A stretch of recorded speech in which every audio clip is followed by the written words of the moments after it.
श्री गुरुचरित्र कथासार अध्याय 35. कच्छ देव्यानी आख्यान. श्री गणेशाय नमः.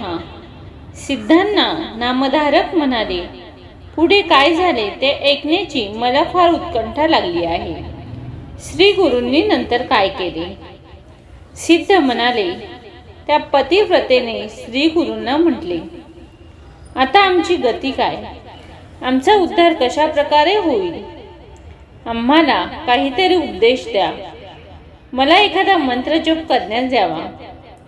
त्यावर गुरु म्हणाले, स्त्रियांनी आपल्या पतीची सेवा करावी, हेच त्यांचे कर्तव्य.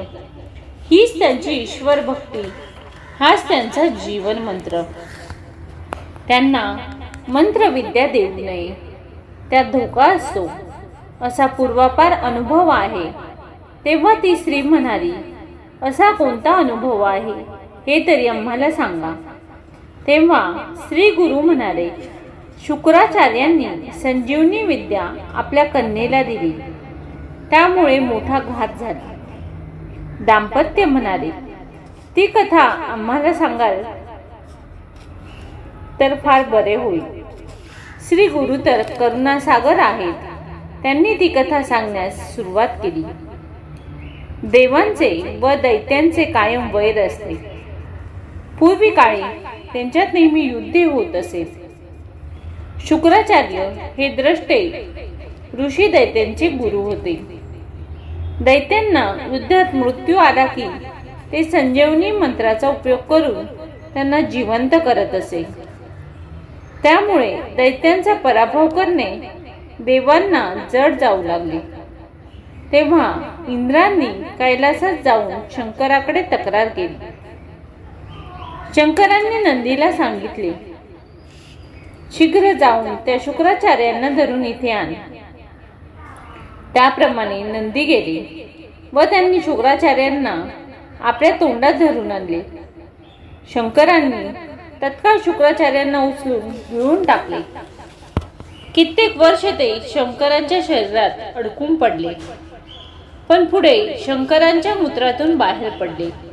ते शंकरांना कळलेही नाही. शुक्रांना भार्गव असेही नाव आहे. शुक्र पुन्हा संजीवनी मंत्राचा प्रयोग करून मृत दैत्यांना जिवंत करू लागले. इंद्रांना प्रश्न पडला, यावर काय उपाय करावा? त्यांनी देवगुरु बृहस्पती यांच्याजवळ विषय मांडला आणि म्हटले, गुरुवर्य, दैत्यांचे गुरु शुक्राचार्य संजीवनी मंत्राने दैत्यांना पुन्हा जिवंत करतात. त्यामुळे दैत्यांचा नाश होत नाही. त्यांच्याकडे सामर्थ्य आपल्याकडे नाही.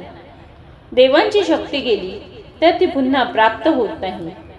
याला काय करावे? गुरु म्हणाले, शुक्रांचा संजीवनी मंत्र आणखी 2 व्यक्तींना कळला की षटकर्णी होईल. तसे झाले की मंत्राचे सामर्थ्य नष्ट होते. तेव्हा तो मंत्र शुक्राचार्यांकडून कोणीतरी शिकला पाहिजे. इंद्र म्हणाले, तुमचा पुत्र कच आहे ना, ते जर गुप्त वेशाने जातील, शुक्राचार्यांची सेवा करतील आणि त्यांच्याकडून युक्तीने तो मंत्र प्राप्त करतील तर खूप चांगले होईल. त्यावर बृहस्पतींनी कचांना बोलवून म्हटले, शुक्राचार्यांकडे तुम्ही विद्यार्थी म्हणून जा. त्यांची मनोभावे सेवा करा. तेथे देवांची खूप निंदा करा आणि देवांना कंटाळून मी तुम्हाला शरण आलो आहे असे सांगून त्यांना प्रसन्न करून घ्या. काहीही करून संजीवनी मंत्राचा प्रयोग त्यांच्याकडून शिकून घ्या आणि इकडे या. त्याप्रमाणे कच देवलोक सोडून शुक्राचार्याकडे ब्राह्मण विद्यार्थी बनून गेले. तेथे ते नम्रपणे त्यांच्या समोर उभे राहिले. शुक्राचार्यांनी त्यांना त्यांची माहिती विचारली. तेव्हा ते म्हणाले, मी ब्राह्मण पुत्र आहे. आपली सत्कीर्ती ऐकली, त्याने प्रभावित होऊन मी विद्यार्जनासाठी आपल्याला शरण आले आहे. शुक्राचार्यांच्या कन्या देवयानी तेथे होत्या. त्यांनी पित्याला म्हटले, चांगला विद्यार्थी दिसतोय, विनयशील आणि जिज्ञासू आहे, यांचा शिष्य म्हणून स्वीकार करावा व त्यांना विद्यादान करावे. खरे म्हणजे कचांना पाहताच देवयानीचे मन त्यांच्याकडे आकृष्ट झाले होते. आणि हे जर आपल्याला पती म्हणून प्राप्त झाले तर किती उत्तम होईल असे विचार त्यांच्या मनात आले. देवयानी पितेच्या लाडक्या होत्या. शुक्राचार्यांनी त्यांचे मन राखण्यासाठी कचांना शिष्य करून घेतले व कच त्यांच्या आश्रमात राहू लागले. दैत्यांना मात्र कच देवांकडून संजीवनी विद्येसाठीच आले आहे हे माहीत होते आणि त्यांचा घात कसा करावा याचा ते विचार करू लागले. एकदा समिधा आणण्यासाठी गुरूंनी कचांना रानात पाठवले. तेव्हा त्याला सोबत म्हणून काही दैत्य गेले आणि तेथे दैत्यांनी कचांना मारून टाकले. दैत्यांनी स्वतः समिधा आणून दिल्या.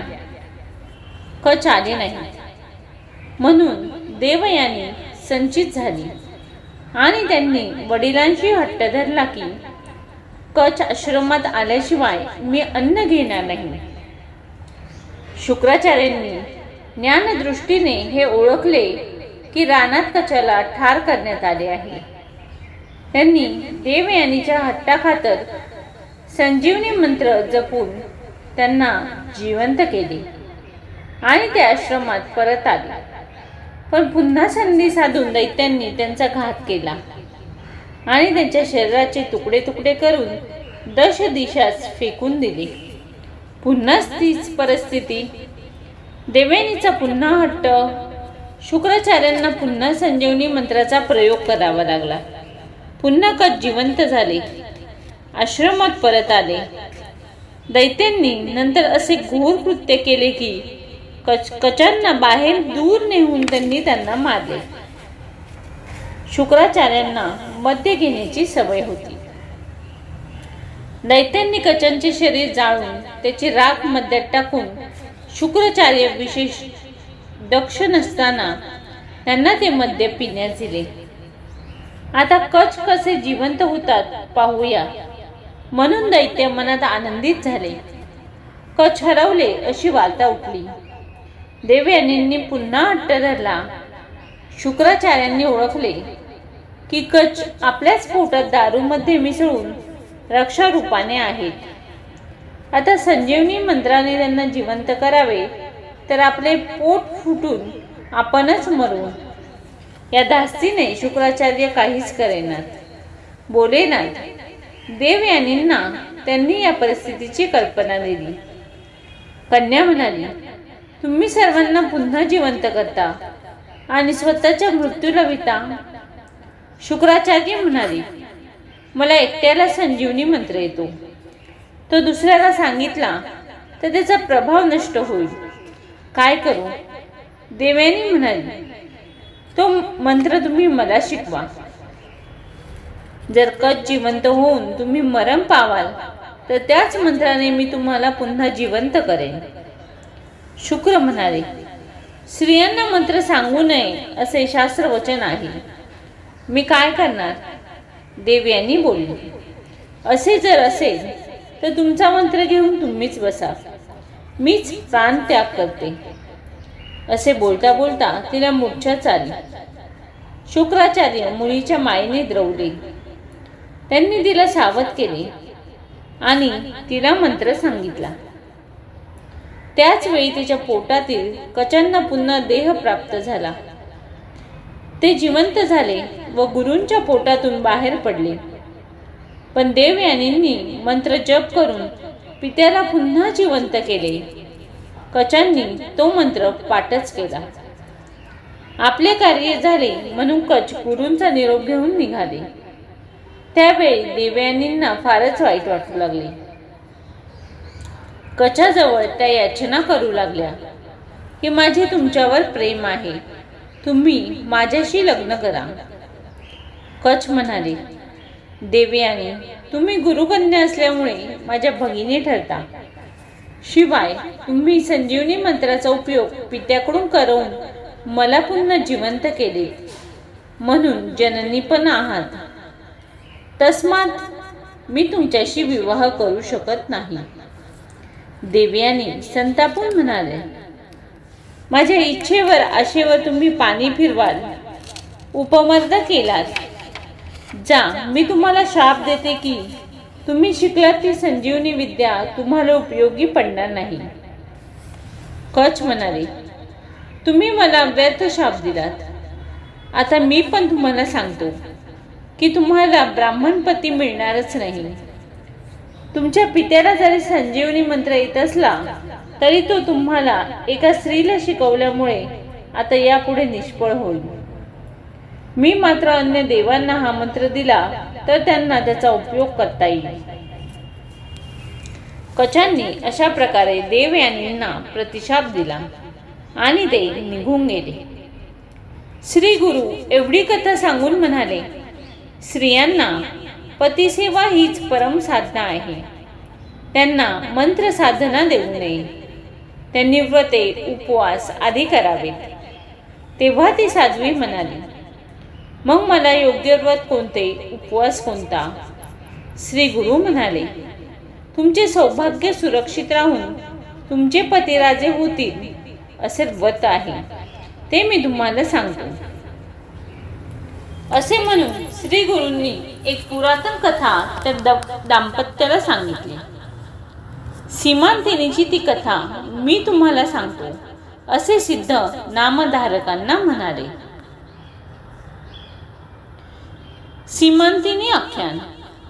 एकदा सुतांना नैमिषारण्यात ऋषींना उत्तम व्रत कोणते असे विचारण्यात आले. तेव्हा सूत म्हणाले, हे व्रत स्त्री किंवा पुरुष कोणीही केले तरी तत्काळ फलप्रद आहे. हे सोमवारचे व्रत आहे.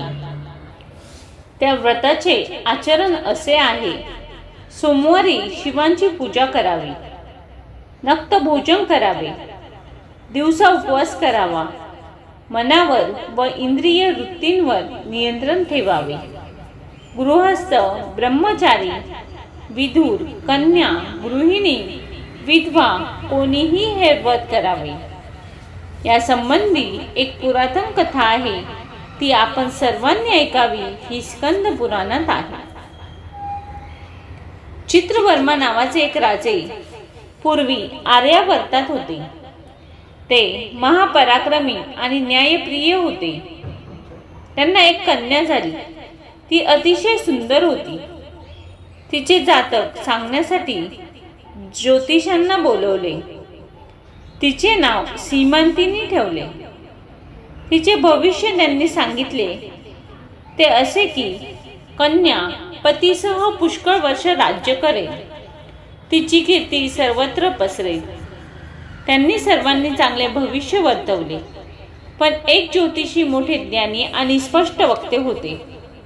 ते म्हणाले, पत्रिकेतील ग्रहदशेप्रमाणे हिला 14व्या वर्षी वैधव्य येण्याचा योग आहे. असे भविष्य सांगून ज्योतिषी निघून गेले. राजाला व राणीला फार वाईट वाटले. कन्या हळूहळू मोठी झाली. 7व्या वर्षी ती मैत्रिणींसह खेळत असताना त्या तिला म्हणाल्या, सखी, तुझ्या नशिबात 14व्या वर्षी वैधव्य येणार आहे असे भविष्य सांगितले आहे. ते ऐकताच ती चिंता करू लागली.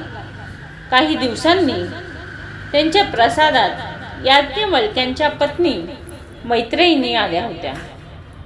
तेव्हा सीमांतिनींनी त्यांना पादवंदन केले. करुणा वचनांनी विनंती केली, माते, माझा प्रतिपाळ करा. माझे सौभाग्य स्थिर राहील असा उपाय मला सांगा. मला 14व्या वर्षीच वैधव्य येणार आहे. अशा प्रकारचे भविष्य वर्तवले गेले. मला काहीतरी व्रत सांगा. तुम्हीच माझ्या आई आहात. सीमांतिनीचे सौंदर्य, विनय, शालीनता यांनी मैत्रिणींना खूप वत्सलता वाटली. त्या म्हणाल्या, सोमवारचे व्रत तुम्ही करा. त्या दिवशी उपवास करावा. शिवांची पूजा करावी, स्नान करावे, दिव्य वस्त्र परिधान करावे,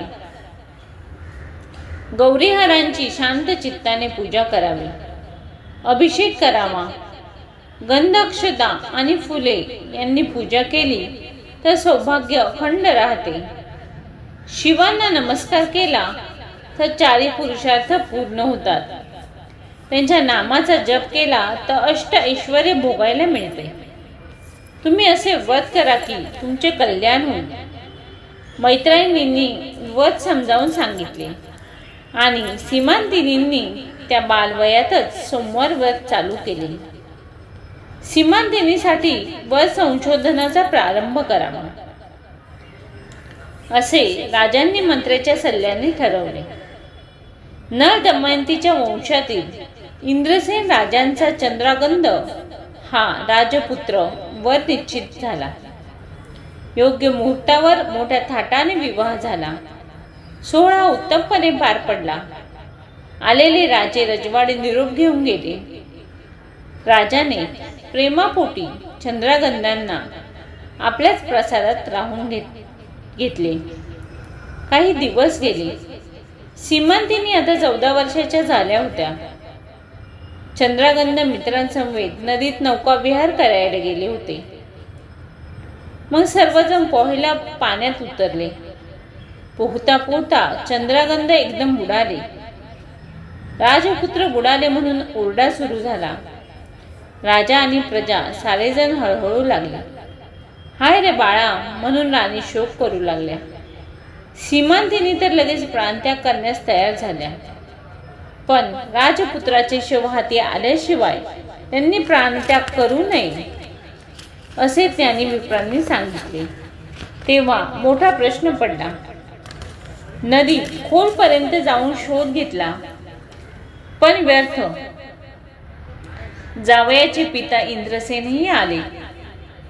दोघे राजे निराश झाले. इंद्रसेनांचे राज्यकारभारात लक्ष राहिले नाही. ती संधी साधून गोत्रजांनी राजा राणीला कैदेत टाकले आणि राज्यही बळकावले. राजांनी सीमांतिनीला प्राणत्याग करू दिला नाही. मुलगा म्हणून तिचे पालनपोषण करावे असे त्यांनी ठरवले. ते म्हणाले, तुला वैधव्य प्राप्त झालेले नाही. तू 1 वर्ष वाट पहा. तुझे सोमवारचे व्रत चालू ठेव. त्याप्रमाणे तिने मोठ्या धैर्याने आणि श्रद्धेने सोमवारचे व्रत आणि शिवनामाचा जप चालूच ठेवला. इकडे राजपुत्र जे बुडाले होते त्यांना पाहून नागकन्या पाताळात घेऊन गेल्या. तेथे नागराजांचे अपरिमित वैभव होते. ते पाहून राजपुत्र थक्कच झाले. तक्षकांच्या राजसभेत ते गेले. नागकन्यांनी राजपुत्र नदीत त्यांना कसे सापडले ते विदित केले. तक्षकांनी राजपुत्रांना त्यांचे नाव वगैरे विचारले. ते म्हणाले, मी नळ राजाच्या वंशातील इंद्रसेन राजाचा पुत्र असून माझे नाव चंद्रागंध असे आहे. यमुनेत मित्रांबरोबर मी जलक्रीडा करण्यासाठी गेलो होतो. तेव्हा नदीत बुडालो. पण या कन्यांनी मला सांभाळून आपल्यापर्यंत आणले. आपल्या चरणांची भेट झाली हे माझे पूर्व पुण्यच. तक्षकांना राजपुत्राचे सौंदर्य, धैर्य, मृदुत्व, सुशीलपणा आणि बोलणे आवडले. त्यांनी विचारले, कुमारा, तुमचे कुलदैवत कोणते आहे? पूजा कोणत्या देवाची करता? चंद्रगंध म्हणाले, आम्ही शिवभक्त आहोत. उमा महेशांची आमच्या कुळात नित्य उपासना आहे. कुमारांनी शिवाचा महिमा मोठ्या आदराने श्रद्धेने वर्णन केला. त्यामुळे त्या तक्षकांना फार संतोष वाटला. ते म्हणाले, आता तुम्ही आमच्या इथे सुखाने राहा आणि अनेक वैभव भोगा. तुम्हाला इथे कशाचीही चिंता राहणार नाही. पण चंद्रगंध म्हणाले, महाराज, मी माझ्या पित्याचा एकुलता एक पुत्र आहे. माझे विवाह सुद्धा नुकताच झालेला आहे. माझे माता पिता दुःखाने व्यथित झाले असतील माझी पत्नी तर कदाचित माझ्या आठवणीने झुरणीच लागली असेल. मला परत पाठवा. आपण केवढे औदार्य दाखवले आहे, पण क्षमा करा, माझ्यावर कृपा करून मला परत पाठवा. त्यावर तक्षकांनी त्यांचे म्हणणे पटल्यामुळे अनेक बहुमूल्य वस्तू आणि उत्तम अश्व कुमारांना दिले. त्यांना नागकन्यांनी आणि नागांनी जेथे ते बुडाले होते त्या स्थानापर्यंत आणून सोडले. ते सर्व परत पाण्यात प्रवेश करून नागलोकी गेले. एक नागकुमार सोबत राहिले. चंद्रगंध अश्वावर बसलेल्या अवस्थेतच पाण्याबाहेर आले. घोडा तीरावर आला. सोमवार असल्यामुळे सीमांतिनी सख्यांसह तेथे स्नानाला आल्या होत्या. सीमांतिनींनी त्यांना पाहिले पण ओळखले नाही. ती सख्यांना म्हणाली, अहो आश्चर्य पहा, नदीतून अश्वावर स्वार होऊन कोणीतरी एक तरुण एकदम बाहेर आला आहे. त्याच्याबरोबर एक नागकुमार दिसत आहे. कोण असेल हा? इच्छारूपधारी राक्षस तर नसेल? सीमांतिनी दुरूनच भयभीत त्याच्याकडे पाहत होती. तिला तो आपल्या पतीसारखा दिसतो असे वाटले, पण शंका आली. पती तर पाण्यात बुडून पुष्कळ काळ गेला, तो कसा बरे येईल? पण राहून राहून त्याला पाहताना तिला संकोच न वाटता एक प्रकारचा भरवसा वाटू लागला. राजपुत्रानेही या तरुणीकडे पाहून मनात विचार केला, ही तर आपल्या सीमांतिनीसारखी दिसते, पण मंगळसूत्र, दागिने, कुंकू काहीच तिने धारण केलेले दिसत नाही. छे, सीमांतिनीपेक्षा ही तरुणी फारच खुश दिसते, पण न जाणं तीच असेल. तो असा विचार करत करत घोड्यावरून उतरला आणि तिच्या सख्यांजवळ आला. त्याने सभ्यपणे आणि शालीनतेने सीमांतिनीची चौकशी केली. तेव्हा तिच्या मैत्रिणींनी तिची सर्व व्यथा आणि शोक कहाणी त्याला सांगितली.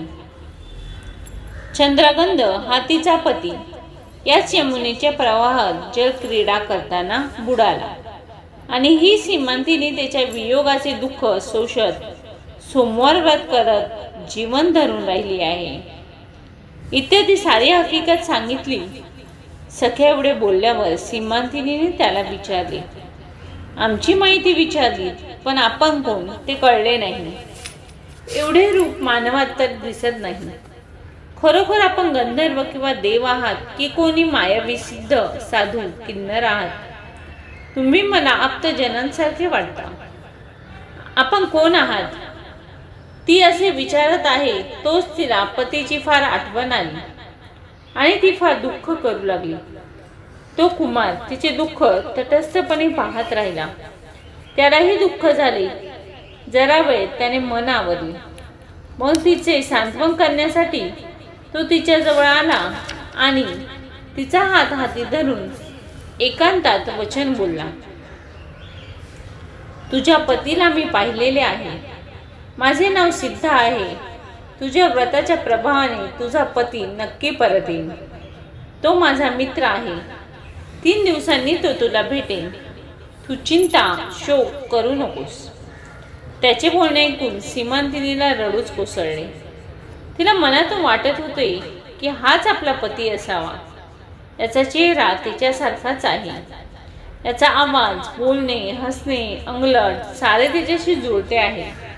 पण पुन्हा तिच्या मनात विचार आला, हा सिद्ध माझ्या सांत्वनासाठी काहीतरी सांगत आहे. जो पती पाण्यात बुडाला तो आता परत कसाच येतो? आपण आशा धरण्यात काहीच अर्थ नाही. पण ऋषी पत्नींनी सांगितल्याप्रमाणे मी सोमवारचे व्रत तर करतच आहे. शंकर प्रसन्न झाले तर काहीही अद्भुत होऊ शकतो असे विचार ती करत होती. तोपर्यंत त्या तरुणाने सीमांतिनीचा निरोप घेतला आणि तो अश्वावर रूढ होऊन तिथून निघून गेला. सीमांतिनी विचारमग्न होऊन तटस्थ बसली. तेव्हा तिला सावध करून सख्यांनी नगरात नेले. तो चंद्रगंध आपल्या पित्याच्या नगरीकडे निघाला. त्याने वेशीवर थांबून नागपुत्राला नगरीत पुढे पाठवले. त्या नगरीवर आता शत्रूचा ताबा होता.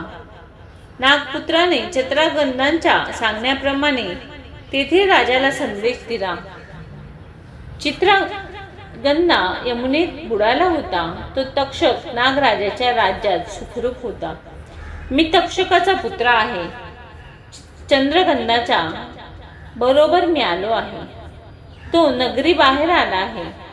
तुम्ही इंद्रसेनाचे राज्य बळकावले आहे ते मुकाट्याने परत द्या, नाहीतर तक्षकासारख्या महाबलाढ्य नागाचे साह्य असलेला तो चंद्रगंध सर्वांचाच नाश करेल.